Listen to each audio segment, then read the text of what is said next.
Dream Theater has released a new album called Parasomnia.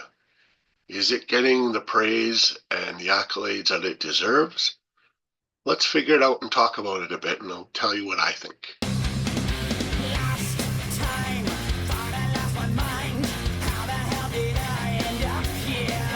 Hey everybody, Brent here. Hope everybody's doing well. I'm doing pretty good myself. It's finally warmed up weather-wise here. It's no longer in the minus 30s to 40s. It's a balmy minus 10, which is really nice and warm. Anyways, enough of the chit chat. Let's get back to this review. Like I said, this is the 16th studio album, and it is the first to have Mike Portnoy on board since 2009's Black Clouds and Silver Linings, which is a mid-tier album in my opinion. We'll see how it stacks up against this in maybe a future album ranking episode. Anyways, I digress. Let's talk about the good things first about this album. This album is very heavy. It is their heaviest since Train of Thought. This is double thumbs up for me. Of course, this is one of my favorite albums. I love the heaviness of this album, and it does, in time, kind of share some similarities with Parasomnia. Much to do with maybe not that it's got the same concept, but maybe because it's equally as dark.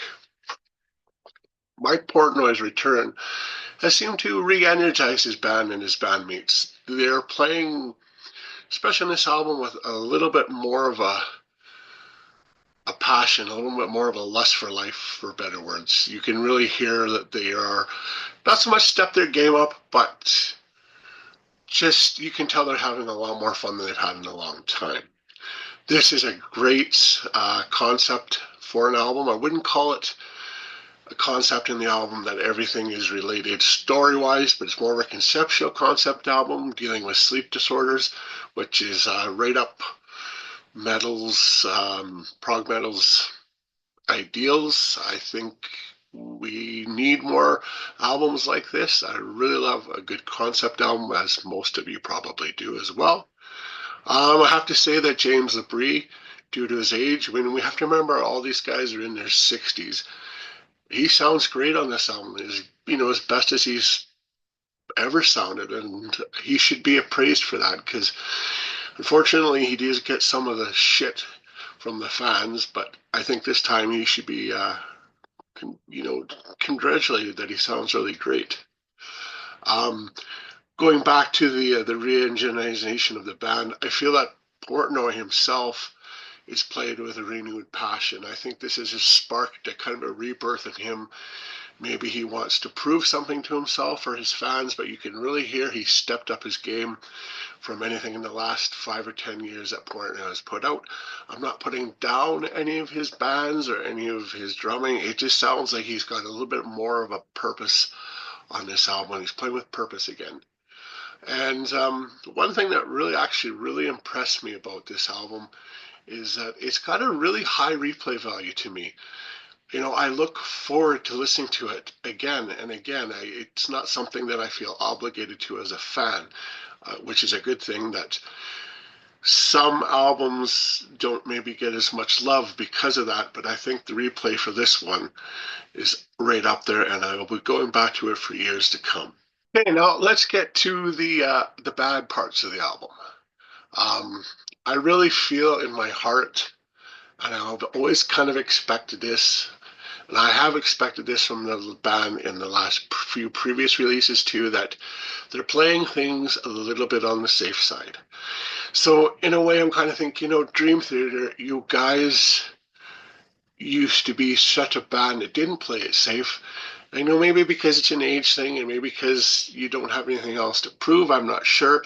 But to me, it just sounds that they played it a little bit on the safe side. They could have taken more chances, but again, that's just an opinion thing, and it's not that they made this album, and it's not that it made it bad or good or whatever. It's just something I kind of picked up on, and I have to kind of put it under a negative title. Another thing that really kind of, not bothered me, but kind of cringed a bit with some of the lyrics. I thought they were cheesy at times, really, really cheesy at times, but also I look back at other Dream Theater releases and they're not always known for having the best lyrics. I mean, it's just the way it is. You can really point it out on some of them, the songs on here, but like I said, it's an opinion thing. It's not going to make or break the album. Um, I did find the production on this album maybe too polished, and they don't, I find they didn't separate the instruments as best they could. Sometimes it sounds like they've just kind of thrown everything in a pot and you're getting everything at once and it's kind of just in your face. You can't focus on any one thing because there's too much hitting you in the head sonically.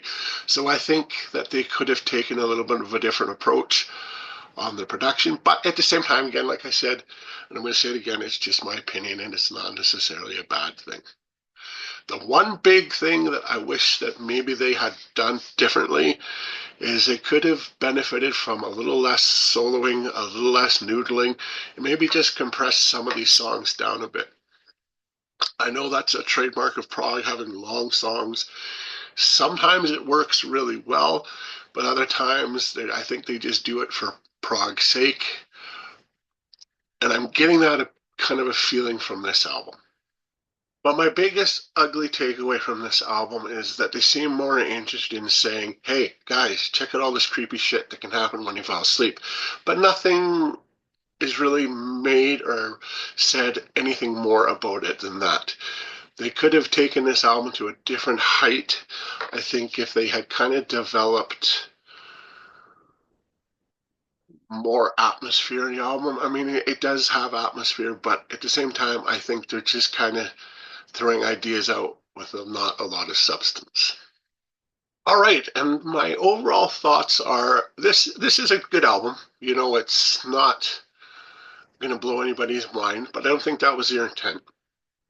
I find this to be a similar pace with Distance Over Time and A View from Top of the World. I think I'm going to get shit for saying this, but if you had interchanged Magini with Portnoy, I don't think you would have a different album. They're both good drummers. I'll give the benefit a little bit more to Portnoy just because he has a little bit of more of emotion in his drumming than Magini is, but they're almost identical. And another a little bit of a negative thing is I did have some high expectations coming into this, which is my own dumbass fault. I tend to do that with albums. So it makes it a little bit more disappointing in that sense to me. Anyways, I'm going to give this 4 stars, which by no means is a bad album. I know this is going to be, up at the top of a lot of people's year-end albums. Probably mine too, instead of something coming out and blows it away. But we have a decent album here, a good album, a little bit of a grower, but like I said, I enjoyed it. I know you will. So make sure you check it out. And before I go, as usual, I'm going to show you the artwork. I'm not going to mention anything about the artwork and the Hugh Syme controversy about using artwork from previous albums. I think it's stupid. I think that it's maybe not have been a good business sense of him, but at the same time, it's his artwork and it fits with it. So be it. Dream Theater fans can be a little bit of toxic that way, but that's just my opinion. Anyways, there's the front. Sorry about the glare. There's the back. Fold.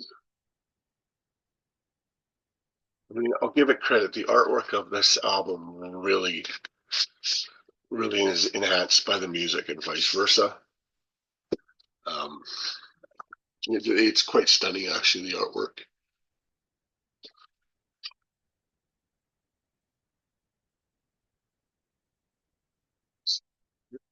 There's artwork.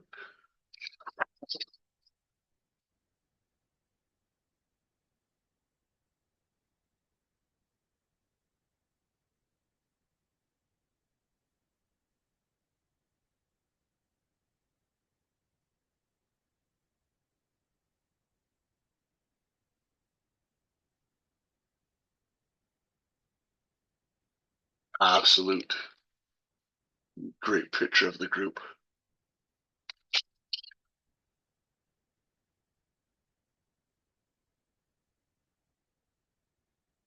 And of course, I get texts at the most inopportune time.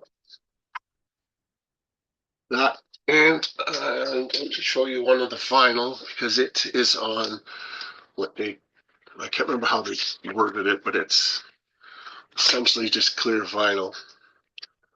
But it's got to be the most clear vinyl I've ever seen. I don't know how it's going to show up there, but it's almost like glass. You can see my ugly face there. But yeah. Anyways, check the album out, guys. I know you won't be disappointed. If you're a Dream Theater fan, you're gonna love it. Most of you will. I know there'll be some of you that have to bitch and whine about things, but you guys, it's music and it's all open to interpretation. So enjoy it for what it is, and we'll see you guys soon.